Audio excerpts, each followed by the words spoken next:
Direto da redação. Deixe-me receber virtualmente aqui no estúdio Viu Digital Cláudia Freitas. Bom dia, Cláudia. Bom dia, Roberto. Bom dia a todos. Roberto, a notícia que a gente vai dar agora é daquelas que a gente gostaria de nunca dar, né? Que a gente dispensa. É sobre a violência no Rio de Janeiro, que está atingindo diretamente as crianças. O Instituto Fogo Cruzado divulgou um relatório na semana passada, apontando que somente nos primeiros 100 dias desse ano, 11 crianças foram atingidas por bala perdida no Grande Rio. 4 delas não resistiram aos ferimentos. Essa semana, o Instituto atualizou a estatística com a morte da menina Jennifer Luz da Silva Souza, de 12 anos, no sábado passado. Ela foi atingida pelo projétil durante um tiroteio entre criminosos em Itatiaia, que fica no sul do estado. Esse levantamento do Fogo Cruzado mostra que o número de crianças baleadas esse ano já é maior que em todo o ano de 2022, que contabilizou 8 menores vítimas desse tipo de violência aqui no estado do Rio de Janeiro. Ou seja, um aumento aí de 80% em relação ao ano passado nesse tipo de violência. Os autores desse estudo citam circunstâncias que podem ser agravantes já desse cenário alarmante. Eles afirmam que o Estado produz dados, que não produz dados de qualidade que sirvam para o planejamento de políticas públicas eficientes. Também os dados os poucos que são produzidos, não são divulgados. Eles dizem ainda que o Rio de Janeiro parou de contabilizar vítimas de balas perdidas no ano de 2012. Mediante todos esses fatos, o governo acaba apostando numa polícia altamente letal. Somente nesses 4 primeiros meses desse ano, o Fogo Cruzado registrou 13 chacinas ocorridas durante operações policiais aqui no Rio de Janeiro. E esse quadro também está acontecendo, Roberto, não só aqui no Rio, mas em outros estados que também são monitorados pela plataforma. A gente conversou com um especialista de segurança pública, o Paulo Albuquerque. Ele é fundador de uma empresa que já atua há 25 anos no mercado, tem know-how nessa questão, nesse setor. E ele conta para a gente, ele comenta com a gente as possíveis possibilidades desse aumento no número de crianças baleadas esse ano aqui no Rio de Janeiro. Vamos ouvir o que ele diz. Primeiro, como especialista, eu gostaria de fazer um comentário. Balas perdidas pode não ser o nome ideal, porque essas balas sempre acontecem em periferias, em zonas pobres, em favelas do Rio de Janeiro. Então, você não pode dizer que é necessariamente perdido.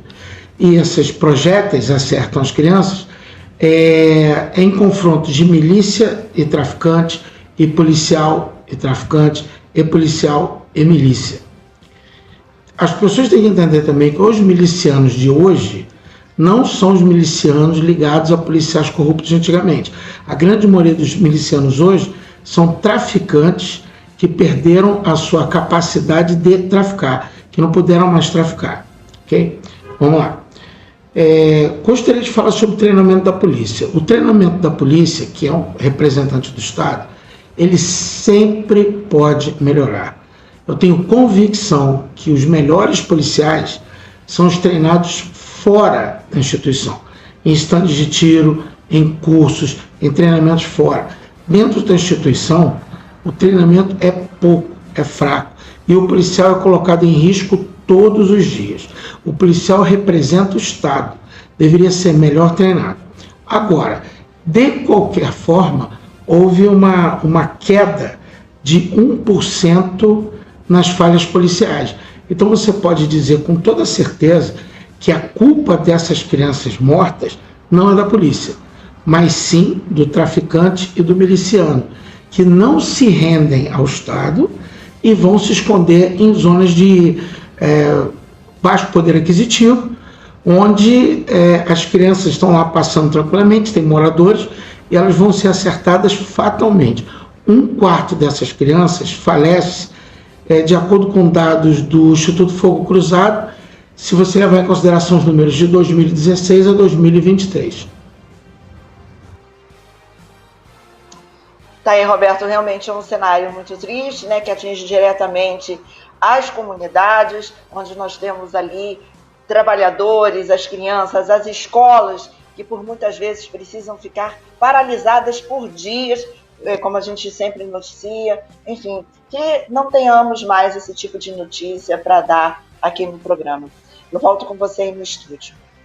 Ô Cláudia, tem um comentário aqui do Costa, aqui de Orne Costa, de Rio das Ostras, ele diz o seguinte: o ex-ministro da Justiça, Torquato Jardim, definiu na íntegra o problema da segurança do Rio de Janeiro e hoje estendido a outros estados do Brasil, ele diz. O que ele se refere aqui, eu acredito, porque o Torquato Jardim, no período em que o Temer foi presidente da República, o Michel Temer, houve uma intervenção na segurança do Rio de Janeiro, não sei se você se lembra, por um período. E na ocasião foi muito polêmico isso. O então ministro da Justiça, Torquato Jardim, disse o seguinte, que boa parte, eu não sei se foi nesses termos, se foi assim, dessa forma genérica, mas ele disse que o comando da segurança no Rio, da polícia no Rio na ocasião, era sócia do crime organizado. Então isso gerou uma polêmica na época danada, e ele está se referindo a essa declaração aqui do ex-ministro Torquato Jardim. Mas a gente tem um cuidado aqui de não generalizar, né, a opinião dele, mas é uma situação preocupante essa aí de bala perdida no Rio. Agora, pelo menos o especialista falou que a bala não é perdida, ela é achada porque acontece em comunidades. Mas só um outro detalhe, Cláudio, que ele me chamou a atenção aí, é o seguinte, ele dizendo, isso para mim é novo, ele afirma o seguinte, que na verdade miliciano é ex-traficante que perdeu a capacidade de traficar. Isso para mim é revelador, é uma coisa que eu gostaria de desdobrar isso, se a gente pudesse posteriormente desdobrar isso com ele, porque esse tema me chamou a atenção, tá bom? Com certeza, Roberto, é uma condição diferente, né? O crime organizado, como ele disse ali, conforme o Estado vai agindo, né, e a gente há ações contra a violência agora, mais ainda atingindo também as crianças, toda essa criminalidade, ela vai, digamos, se acomodando de uma forma diferente, buscando caminhos diferentes. Então a gente acaba tendo conjunturas diferentes e, infelizmente, atingindo diretamente a comunidade aqui do Rio de Janeiro, as crianças, a educação, todos esses setores são diretamente atingidos. Mas podemos desdobrar esse tema, sim, voltar aqui com esse especialista, Paulo Albuquerque, para poder falar mais sobre essa questão.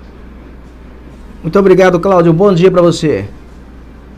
Obrigada, Roberto. Para você também e para todos nós.